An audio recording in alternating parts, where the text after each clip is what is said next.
for you? How simple it is to use the same format for all of the 5 types of presentations. Yes. Yes. And from other people, what was some insights that you saw coming out from the others that were sharing in your small group? One of the things was that, if you don't forget where you came from, you'll never get lost in your journey going forward. Yeah, that's a big one, I think. The whole idea of don't be too cool to go back to where you started, because that's where your prospects and the people you're talking to, that's where they're at. And it also lets you connect with the people you're talking to. So it's a great way to just build that rapport that Pat was talking about. Isn't it interesting, just by sharing your story, that it's interesting how quickly you can build a friend when you actually share your story with somebody? You get these little 2-minute friends. Even with a small group of 6 people, there were people that had connections with the people telling the story. So Yep. Well, thank you very much. I appreciate that. Thank you. Who was the second one on this side? I'm trying to remember.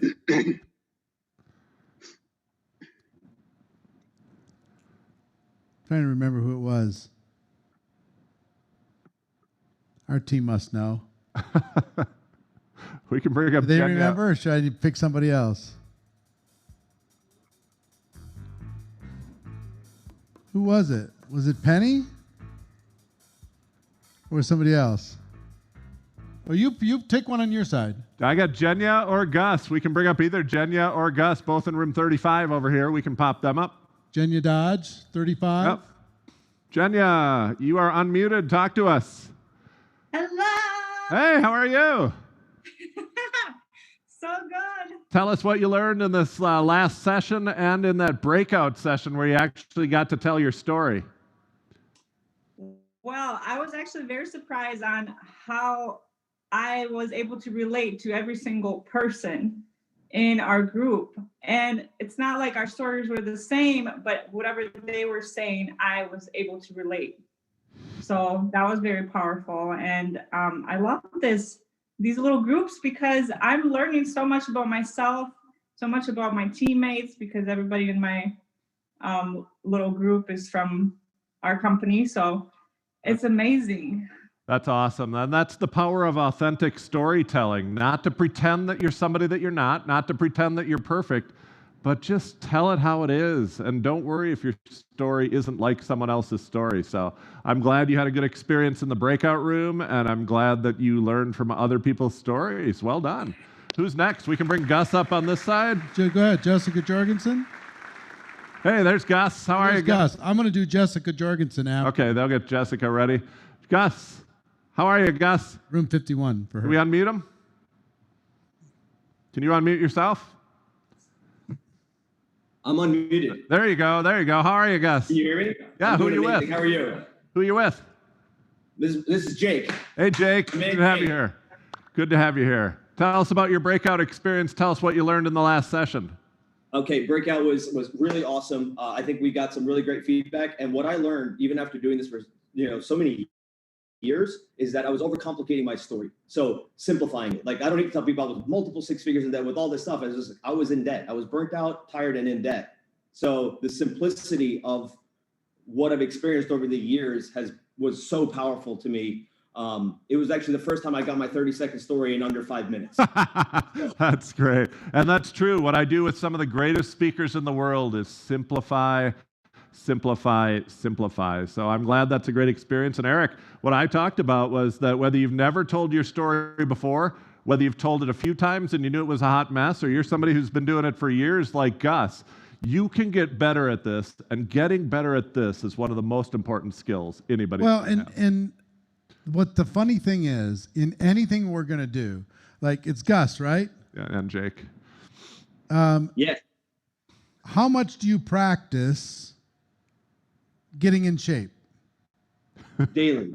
It's a daily bettering process. 1% better every day. 1% better every day. How much time per day? I probably spend over. I mean, it's an all day process. So I don't actually work out as much as people think.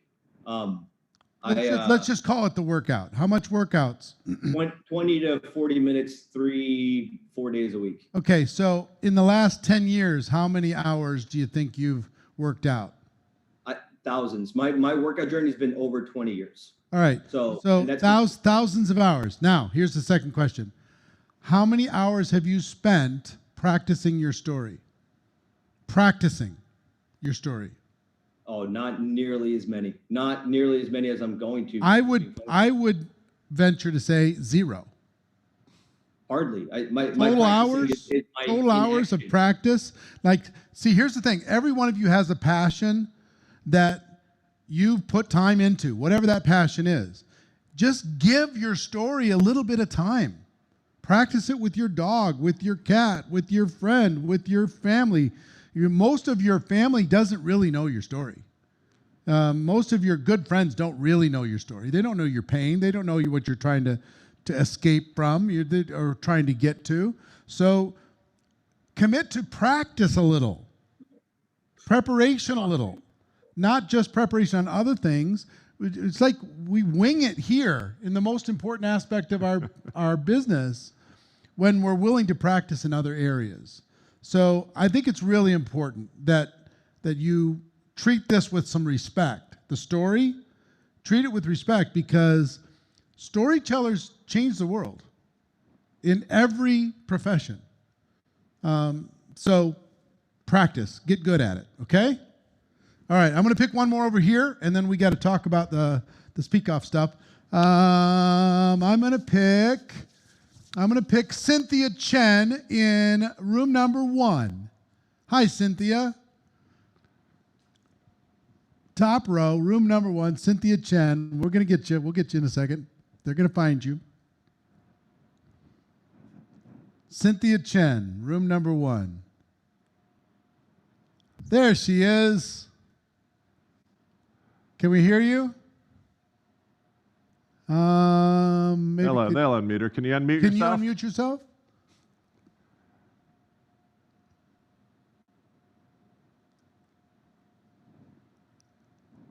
I can see you.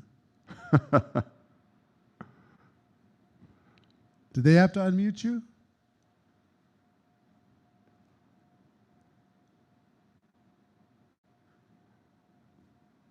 Anyway, on a scale of 1 to 10, how was the breakout session? Hold up fingers for me. Scale of 1 to 10. How was the breakout session for you? Telling your story. Hold up fingers. How many fingers? We can't hear you, but we can see you. Just hold up your fingers. 5? You did a 5 on a 5? scale of 1 to 10? Okay. Check. All right. Sorry, we can't get you unmuted. I'm going to go to James Dades in Zoom room number 26. James, Zoom room number 26. They're going to find you here in a second, bring you up. I see your friends clapping around. I do. All of room 26 is on fire right now. There's James. James, that's not James yet. That's Byron. James Davis. Hello. How are you, Mr. Worry? I'm good. How are you? Exceptional, exceptional. So what was your big aha takeaway from this exercise? 3 steps: authenticity and transparency. And what do you mean by that? What the power of those things? Yes. When you have a roadmap of before, pivot, and then after, and you just open yourself up to and become vulnerable to people, knowing that you'll affect more people like that and attract more people. You know what's funny? Especially with guys. Women are better than this than guys are. But we've been taught to never show weakness ever. To show weakness equals pain and all kinds of problems. Because you can't show your weakness in the workforce. You can't show your weakness on the schoolyard. You can't show your weakness in all these different places. So to talk about the before and the pivot is being vulnerable, which is a little bit unnatural to be that straightforward, even with our families. Sometimes we'll protect our families and say, no, we got this. It's okay. You protect you don't tell your family your pain or your struggle because you don't want them to worry. So you say, it's okay, I'll take care of it. So because of that, they don't even really know your story. So you can be authentic without being weak. You can be transparent without being weak. It's actually strength when you do it right. And you don't leave them in the pain. You show them that there's a solution. There's a pivot to the solution. So that's the exciting thing for me, is seeing that you can get there, okay? So congratulations on that. Well done. Let's go to our list. Yes, we are in the middle of a speak-off here, and so Tell them about the speak-off, because speak-off not everybody knows about the speak-off. Speak-off has been amazing. We had the opportunity during the challenge, and when people were signing up, that you could sign up for the speak-off at the VIP level or the platinum level, and over 100 people submitted videos of them telling their stories. And we had a team watch those. I watched all of them. And a top 25 has been selected. We're actually going to reveal the top 25 right now. Show some love. Clap your hands. This is the top 25 in the GoPro Speak Off. Woo! Show some love, Barbara Hawkins. I see you, Elaine Roberts. Jeff Steer, I see you. We hear you. Tracy Cole, you're showing some love. I like that. Now, here's the exciting thing, Eric. Tomorrow morning, you are going to reveal the top 10, and tomorrow night, we are going to have a live Speak-Off Finals right here at Virtual GoPro. Tomorrow night, after the dinner break, we are going to come back. You are going to want to set aside time for this. Do not make plans after the dinner break tomorrow night, because you are going to want to be here. Bring your family, pop some popcorn. The live Speak-Off Finals is going to be tomorrow night, and the top 10 are going to perform live. They're going to tell their story live. Some of them will be joining us virtually. Some of them will be right here on this stage, and everyone here is going to be able to watch the top 10 people from the Speak-Off tell their story, and these are some amazing stories. And then we're going to pick the top 3, and those get prizes, right? Top 3 are going to get some fabulous prizes, absolutely. So this is just an example, a fun way, an example to be able to kind of share the story structure, to be able to challenge the VIPs and above in order to be able to kind of push them out of their comfort zone and use that as an example for everybody here to be able to do better. Now, this is a great opportunity to learn from some people who already do it well.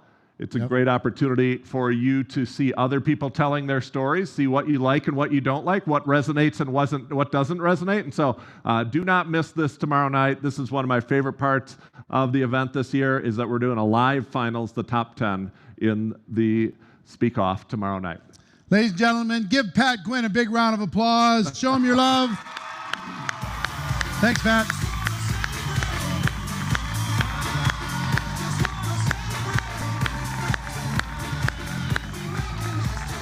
All right, so we have another keynote presenter in this presentation section that's going to teach you some insights. This gentleman I have known for 25 years. I respect him enormously. He's built a huge business, and he's built an incredible culture. He's built incredible respect within the people of his organization, unity, community. It's just spectacular, and you're going to learn a tremendous amount from this $1 Million Hall of Fame member. Do your best, show your love for the one and the only Mr. Darnell Self.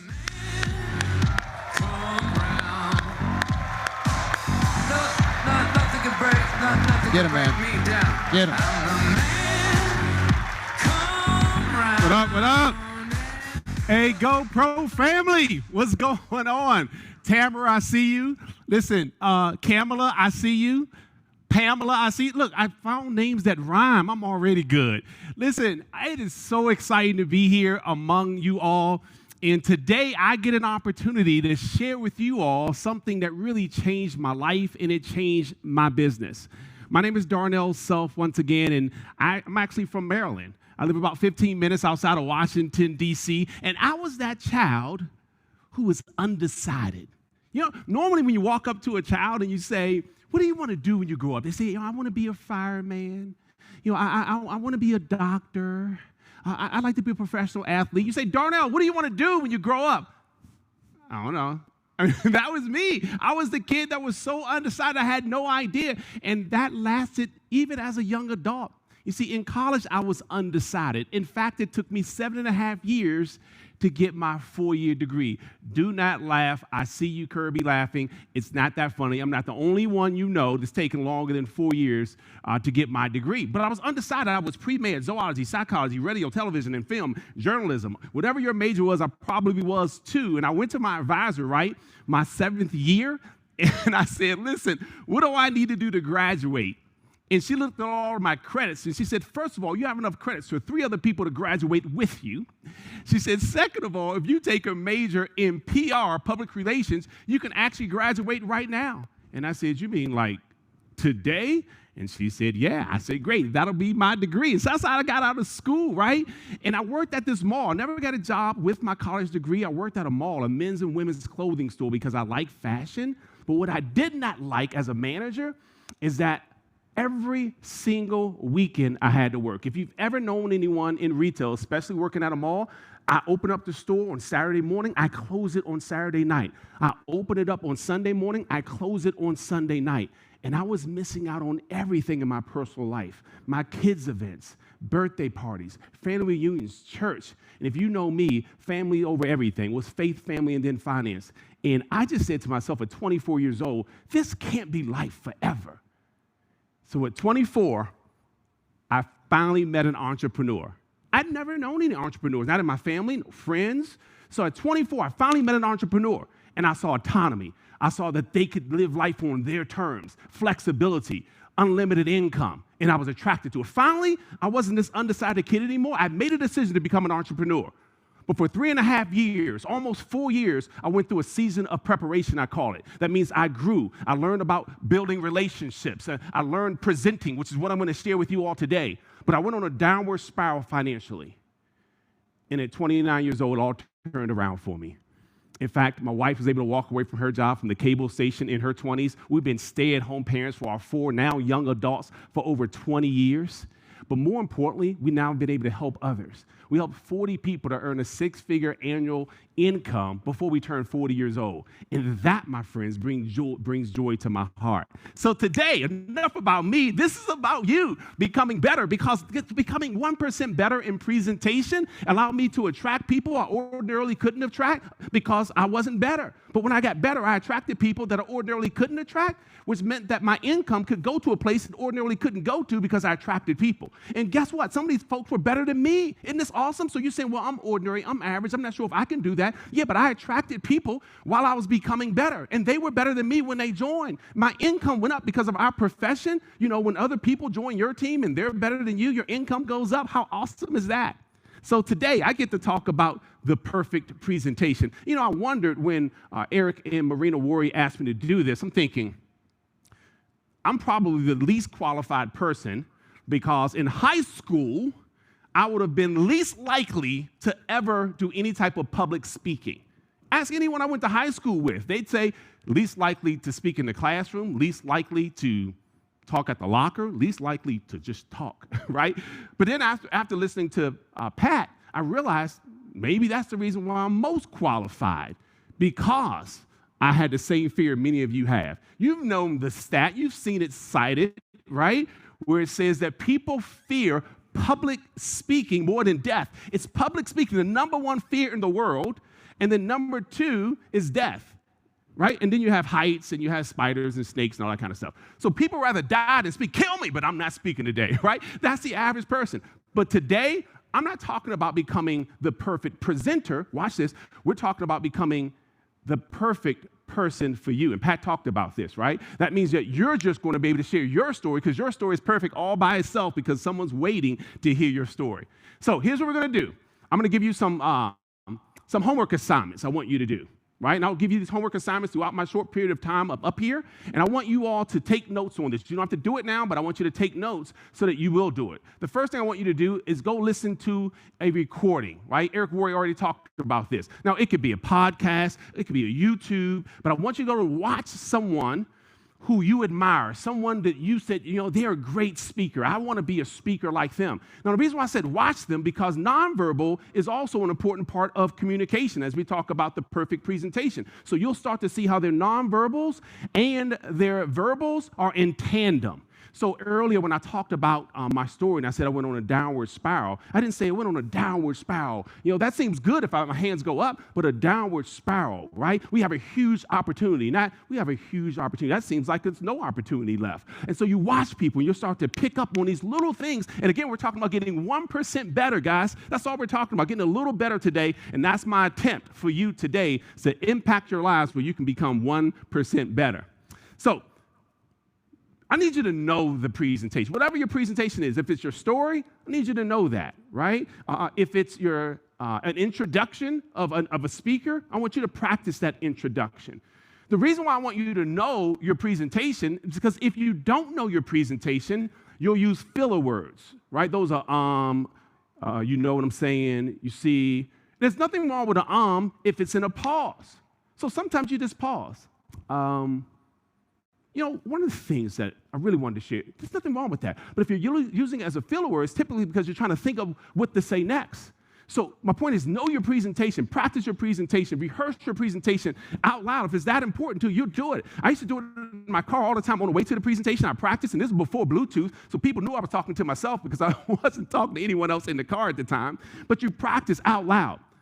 And then have someone you admire to give you feedback. This is going to be critical. Have someone you admire give you feedback because you're giving them permission to do so. You're saying, hey, listen, can you just share with me the things you think I could do better after my talk? Can you share with me some things you maybe think I should do more often because I did well at it? Now, it has to be someone that you admire because if it's just anybody, it's not going to work out. Right? Because if anybody and they give you feedback, you may say to them, well, listen, since you're so good, you do the presentation next time. Well, you just do the testimony next time. That's how it's going to work out. So it has to be someone that you admire. Now, we talked about presenting with stories earlier, at least Pat did, and Eric Worre talked about it as well. We're talking about stories. Now, one of the things I want us to be careful of is when we're sharing our story, yes, I want you to make sure you have a me too in there. That means the audience is saying, wow, me too. Right? Like Sam right now, shaking his head, he's like, yeah, right? So me too. So the me too, watch this.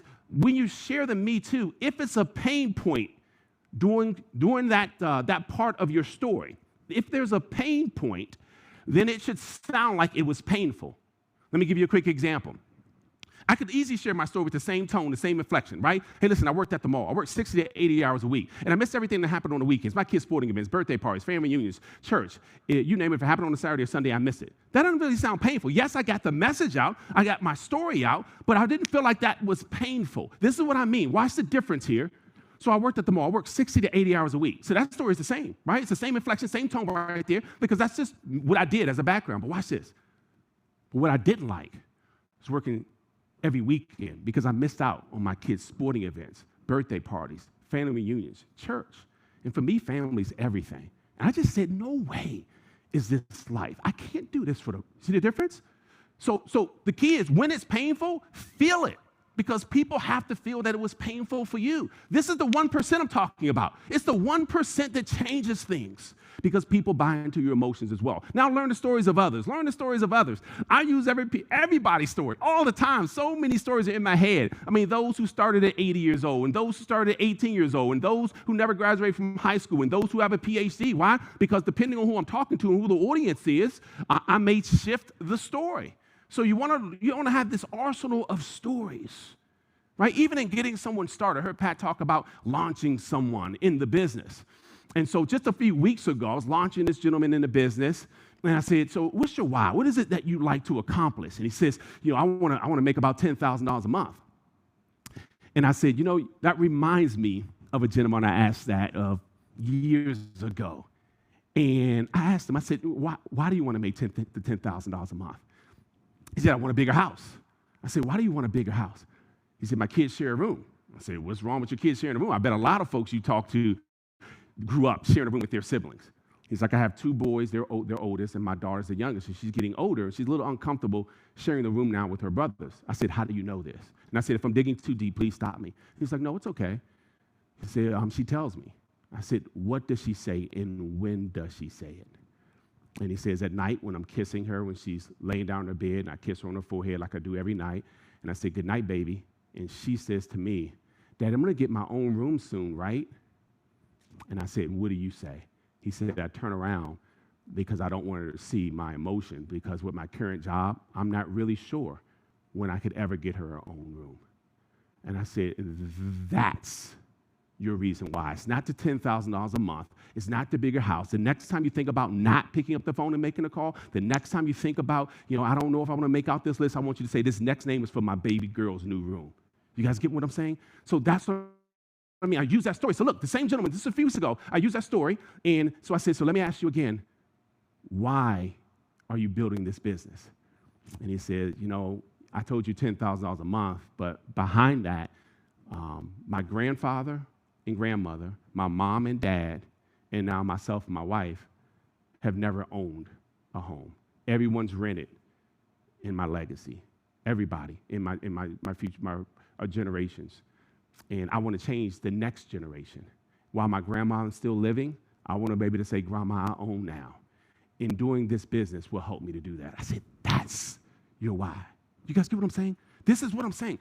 You got to find stories that can relate to anybody and everybody. So when someone says 10 grand a month, but why? You can use a story. And look, that was my own story that I personally talked to that gentleman about that. But you can say, look, one of my partners, because we're all partners, Go Pro family, you can say one of my partners asked the gentleman about 10 grand a month, and he said, use the story I just shared with you. So learn the stories of others. Now, I need you to know your audience, because every audience is different. So you're speaking to a particular audience. And if you're not careful and you're talking to folks, college students who are all, they're happy to make $500 a month, let's say. You're only talking about $10,000 a month, you're going to blow them out of the water. So know your audience. We also, if you say anything negative at all during a presentation, it should be about you. It shouldn't be about the audience, right? You don't say, listen, I know most of you all work at JOB just over broke. I know you're not feeling good about that, being overworked, underpaid. How does that make you feel? Right? No. I can say that about me. I can say, listen, I worked at JOB. I understood quickly that was just over broke. I can say that about me. Hey, my boss had his thumb on me. I knew the only way that I can actually move up at my job is if someone died, retired, or got fired. All positive things, right? So I can't say that to you. Listen, I know you're never going to move up unless someone die, retire, or get fired. How does that make you feel? I see people do this. And yet, look, people buy from people who they know, like, and trust. And they don't know you if your first time doing a presentation for them, so they don't trust you, and all you have is like. So if you say something negative, say it about yourself. Like I said, look, I didn't have any time, 60 to 80 hours a week. That was me. It wasn't like, how do you feel not having any time for your family? I see people do that. It's not a good thing.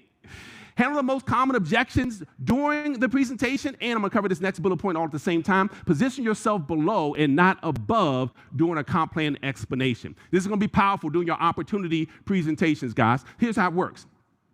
So let's say I'm sharing an opportunity presentation. I'm not going to say, imagine if I'm whatever your top level is, diamond, titanium, Galactica, something, right? And you were just getting started. I'm going to pick someone out. Tyrone. You were just getting started, Tyrone Elliott. And now every time you go out and make a sale, I get paid. How does that make you feel, Tyrone? I was like, so you're just making money off of me? And the person who invited me to this presentation just wants to make money off of me? That's how that sounds when I put myself at the top. But no, I put myself at the bottom. I said, Tyrone, let's say that you were, let's say this manager position here. And Darnell, you just introduced me. I said, I'm open to make some extra income, so I'm on your team. Well, every time Darnell shares a service, I'm in Maryland. Let's say you're in, California. Every time Darnell shares this service or this product, you're going to get paid a small piece of that. How's that sound? He's like, yeah. You know why that sounds good, Tyrone? Because you're getting paid now while you're busy. And I found out a long time ago, busy people like getting paid while they're busy. See, I handle that busy objection right there? Right? Busy people like getting paid while they're busy. So I handle the busy objection. And I could also handle the pyramid objection during my presentation, right? I said, now look, Tyrone, I'm below you, but I made more than you because I went out and marketed the product, but you made a small piece of something you didn't do. At my job, it was never that way. My boss always made more than me. His boss made more than both of us. I work for a corporate pyramid, Tyrone. And look, In our company, we just flipped it upside down. We pay the person that's doing the work the most. The person that's not doing the work won't mind getting a piece of something they didn't even do. I'm telling you, we figured it out. See, you can handle the objections. You know, people say, I don't have a lot of money. Here's what I say during my presentation. Hey, I remember looking at the upfront investment, and I thought, man, I don't know about that. And then I had, as a real friend, someone said something to me. They said, listen, if you don't do anything differently this month, will you have the same thing next month? And I thought, yeah. He's like, listen, I don't want you to say you don't have this upfront investment next month. So let's do something different. So as an adult, you'll never say you won't have $500, $99, whatever your investment is, ever again. So you handle that throughout the presentation, guys. That's the power of getting 1% better in your presentation. All right, so when you're doing trainings, you want to focus on the new people. Trainings are always about the new people. Listen, a lot of us who've made millions of dollars, we make a lot of money because we help so many other people. And so the only reason a seasoned person who's been around for a long time would not want to hear the fundamentals and the basics is because they don't have new people in front of that presentation getting the fundamentals and the basics. So our job is always to get as many new people as we can in front of trainings just like this, so that when fundamentals are covered, we're like, man, that's good. And it validates you. They say, my sponsor said that to me. Yeah, we just validated and edified you. So remember, your presentation should be for new people. Now, I want you all to commit to this. So I want you to put 1 in the chat right now. If you're committing to just get 1% better, just put 1 in the chat right now. I'm committing to get 1% better. 1% better, that's all I want. I just want you to get 1. You're going to practice. You're going to listen to someone's podcast or audio, right? You're going to ask someone for feedback, right? Just 1% better. I want you to use the we approach. I want you to use relevant stories, guys. If I keep talking about stuff I did 10 years ago, that's no longer relevant, right? I'm like, yeah, back in the day, we did 2 DVDs a day. DVDs? You even have a DVD player? You can't keep using old stories, guys. I mean, people are like, yeah, we used to hand out tapes. Tape? You mean like a cassette? You mean like the ones that ripped? What? Right? So my point is, you can't keep using old stories, guys. If you want to inspire new people, because we're talking to new people, we want to make sure we're using new stories, fresh stories, last month, 6 months ago. Beyond that, it's getting old, guys. You got to find some new stories. And we use the we. I say it all the time. We can do this. We can do this together, right? It's up to us, we. So when you're talking to folks, you'll say you need to get more people. You need to get more members. You need to get more customers. Like, look, we need to take advantage of this 2020 close. We need to take advantage of this incentive. Hey, what can we do to get our team to get on this trip? See, the we says, I'm on the front lines with you. The you says, I'm a boss, and no one wants a boss. All right, guys. You guys familiar with this quote by Maya Angelou? She says that people will forget what you said. They may even forget what you did, but they'll never forget how you made them feel. So what I'm going to ask you, my last thing I'm going to ask you to do is I want you to commit. And this is going to be a tough one. I'm almost nervous to ask you to do it. I need you to commit to do the thing that could cause embarrassment. This is the last thing I'm going to ask you to do. I've asked you to do a lot during this presentation. Commit to the thing that could cause you to be a little embarrassed. That means it's something that normally you wouldn't do. I'm going to end with a story to tell you how I do this all the time. I'm always willing to be embarrassed because I found out my success was on the other side of my comfort zone. LAX airport, 2 revolving doors. One revolving door had about 50 people lined up outside of it. The other revolving door didn't say out of order. There's no tape across it. But nobody was over there. Why do you think no one was over there? Because everyone conforms. But you got to be willing to be embarrassed, guys. If you're going to do your first presentation, you're going to do your first introduction, you got to be willing to step out there. Do it one time. Get better. So I started walking, right? I got my carry-on with me. I'm walking past all these folks. You can see them looking at me like, look at this dude. If the line worked, everybody be over there. Or if that revolving door worked, everybody be over there. But you can't care. You can't listen to all that chatter. People are like, why would you think you can present? Like I have a lisp tongue, right? So words like specific, I spit all over you. But don't worry about it. It's a Zoom right now, so you just see it on your screen. But here's my point. I walk past all these folks, right? You can see them looking like, what is he doing? Where is he going? And when you go, guys, you got to go all the way. I didn't tap the door. I didn't ask permission. Do you think I should do a presentation? Do you think I'd be good enough? Do you think I can succeed? I didn't say, is there any reason why nobody's over here? No, I didn't do that. I just went and hit the door. Now, the only thing about hitting the door hard, it may not open. You may mess up in your first presentation. People may laugh, and you got to walk past those same people, and they're like, I'm like, yeah, I thought you were going to quit your job. I thought, right, I get it. But you can't think like that. So I walk through. Well, hey, how y'all doing? All right, with confidence, with posture, guys. If you want to do a great presentation, you got to have posture. I hit the door real hard, and guess what? It opened. It opened, guys. I walked around, And I wanted it so bad to drop my bag and say, what? All of y'all, I told y'all. I didn't do that, though, because I'm too cool for that. I looked back over my shoulder, though, and guess what I saw? GoPro family, half the line got over and start coming through the door that was always open. It was always available. It was always waiting for you to share your story, share your testimony, do the presentation. Why is this called the perfect presentation? It's simply because, not that you're perfect or I'm perfect, but because what you have to say is perfect for someone who's waiting to hear your story. They need you to change their lives forever. Learn your perfect presentation, and I'll see you at the top. God bless you all. Headed for the open door.